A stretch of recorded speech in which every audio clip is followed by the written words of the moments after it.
صافی صاحب، رانا صاحب کہتے ہیں اگر احتجاج کرنا ہے، انقلاب لانا ہے تو پھر خیبر پختونخوا کی حکومت چھوڑو. صحیح کہہ رہے ہیں کہ نہیں؟ ایک تو رانا صاحب سے پہلے بھٹی صاحب کا مسئلہ حل کر دیتے ہیں. بھٹی صاحب کو خواہ شادی سے اب بھاگ رہے ہیں شاید.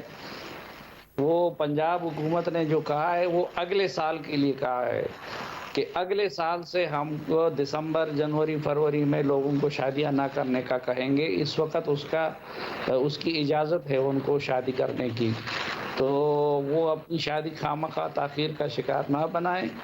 اور انہوں نے اگر پلان کیا ہے تو پنجاب حکومت کی طرف سے کوئی پابندی نہیں ہے، وہ اگلے سال سے ہوگا. دوسرا یہ جو آج عمران خان سے ملاقات کے لیے جانے والے پی ٹی آئی کے جو رہنماؤں کو گرفتار کیا گیا تھوڑی دیر کے لیے اور پھر ان کو رہا کیا، تو یہ انتہائی احمقانہ اقدام تھا اور احمقانہ اور قابل مذمت اقدام تھا. اور اب ان پولیس کی حرکتوں کو دیکھیں کہ ایک پارٹی کے ٹھیک ہے لوگ ہیں، لیکن سب کوئی سینیٹر ہے، کوئی ایم این اے ہیں، اور وہ اگر اکٹھے جا رہے ہیں تو اگر دفعہ 144 کا اس طرح اطلاق ہو کہ کسی بھی مقصد کے لیے 3 سے زیادہ بندے اکٹھے نہ ہوں. باقی جو چیزیں ہیں وہ رانا ثناء اللہ صاحب اگر آج ان کو یہ مشورہ دے رہے ہیں تو یہ پچھلے دور میں خود وہ بھی اسمبلیوں میں بیٹھے تھے اور ری الیکشن کا مطالبہ کر رہے تھے. تو وہ بے وقوفی ہوتی ہے جو بھی اسمبلی چھوڑ دیتا ہے یا پارلیمنٹ کو چھوڑ دیتا ہے، اور پی ٹی آئی نے ایک مرتبہ یہ بے وقوفی کی ہے تو اب وہ کبھی بھی اس کو نہیں کریں گے.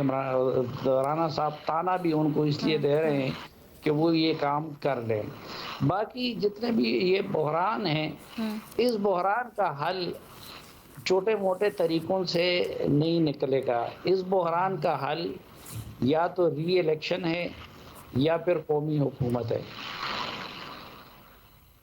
سر لیکن آپ کو یہ ہوتے ہوئے لگتا ہے؟ اور اس کو ذرا کلب کر لیجئے. جو بھٹی صاحب بریک سے پہلے ہمیں خبر بھی دے رہے تھے کہ اب پاکستان تحریک انصاف احتجاج کرنے والی ہے، دھرنا اینڈ لانگ مارچ.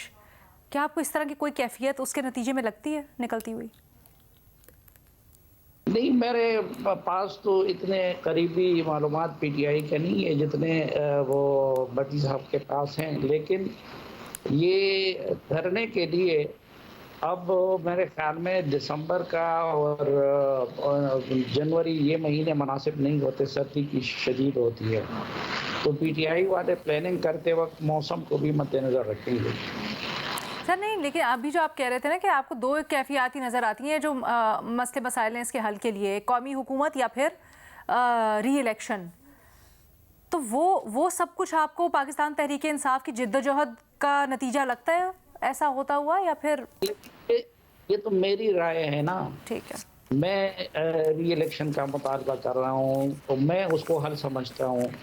مولانا عبد الرحمان صاحب بھی ری الیکشن کا مطالبہ بھی نہیں کر رہے ہیں، جماعت اسلامی بھی نہیں کر رہی ہے، پی ٹی آئی بھی نہیں کر رہی ہے. لیکن یہ تو میری رائے ہے، تو میری رائے کو تو وہ ضروری نہیں ہے کہ وہ سن لیں.